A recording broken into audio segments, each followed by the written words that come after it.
Today is the 10th day of the 16 Days of Activism Against Gender-Based Violence, which stretches from November 25th, International Day for the Elimination of Violence Against Women, to December 10th, Human Rights Day. These days remind us that violence against women is the most pervasive breach of human rights worldwide. 30 years ago, at the 4th World Conference on Women in Beijing, First Lady Hillary Clinton proclaimed the words that still echo today: human rights are women's rights, and women's rights are human rights. I am grateful that the Anglican Communion, led by the International Anglican Women's Network, takes the 16 days seriously.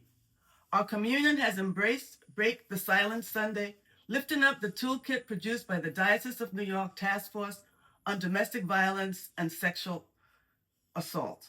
This past Sunday, the first Sunday of Advent, was also Break the Silence Sunday. Our own Diocesan Convention affirmed General Convention Resolution 2022 C064, and with Bishop Hyde's strong support, our task force produced the first toolkit in 2023. Bishop Hyde reminds us that Break the Silence Sunday, quote, produces holy space to confront the pain caused by gender-based violence. Healing begins when we listen. Transformation begins when we act. Some clergy hesitate to observe Break the Silence Sunday because it falls on Christ the King on the first Sunday of Advent.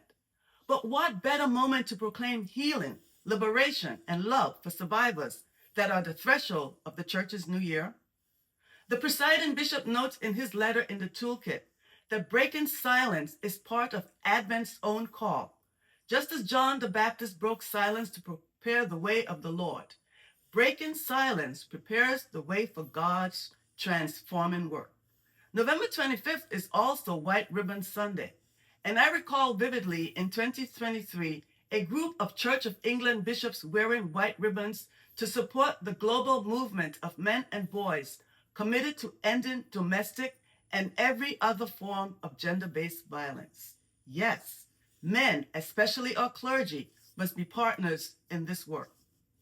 The 16 days began with activists at the first Women's Global Leadership Institute at Rutgers University in 1991.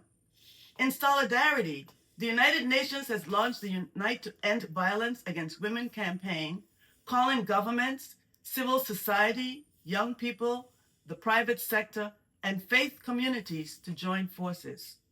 Since 2016, the UN has marked the 25th of every month as Orange Day. Since then, I have worn orange on the 25th as my own small act to orange the world for a better future. Each year, the 16 days has a theme. This year, it is Unite to End Digital Violence Against All Women and Girls. Tonight at 7 p.m., the Domestic Violence and Sexual Assault Task Force will hold our webinar, Proclaiming Hope in Uncertain Times, Violence Against Women and Girls, From Stigma to Liberation. We will explore how online abuse mirrors and amplifies offline harm, from femicide to menstrual stigma, from FGM to victim blaming. The registration link is in this morning's What's Next diocesan email, and I hope you will join us. But let me return to Advent. I love this season, our church's new year, when we prepare for Christ's coming with expectation and hope. I look forward each year to Tom Newson's Advent calendar and daily reflections, and to Advent World from Forward Movement. During the COVID-19 pandemic, as gender-based violence surged, known as the hidden pandemic, I turned to new spiritual practices and found David Cole's beautiful little book, Celtic Advent, 40 Days of Devotions to Christmas. Celtic Advent begins on November 15th and mirrors Lent in its 40 days of preparation. Cole describes how song, poetry, and chanting the Psalms were woven into the everyday life of Celtic Christians. That contemplative spirit helps me start Advent with intention, reaching inward, resetting my heart, and offering myself to the divine flow of what God is preparing. Advent is not soft, gentle waiting. It is honest waiting. It is the season when we light candles, not to avoid the darkness, but to name it and to refuse to be overcome by it.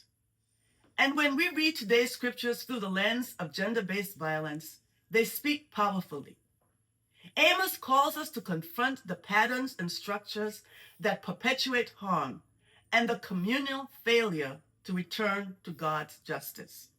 Matthew shows how violence escalates when accountability is rejected and power is abused. Yet Advent proclaims that God is coming anyway into this very world of harm, to shine light where silence has prevailed, to empower the voices of survivors, to bring justice where systems have failed, to plant hope where devastation has taken root. Advent demands truthfulness. The prophets expose the suffering we would rather ignore. Jesus unmasked the violence we would rather deny. And God comes, not after we have fixed the world, but because we have not. Advent hope is not sentimental. It is fierce hope, the hope of a God who interrupts cycles of violence, stands with the oppressed, and insists that the rejected shall become the cornerstone. I close with Tom Mooson's Advent poem from 2018. When doubt or sorrow fills the soul, come, O longed for promised word. When lies and falsehoods take their hold, come, O truth that must be heard. When fear is stirred with words of hate, come, O perfect love to reign. Our hearts with fervent hope await. Come, O Christ, be born again. Amen.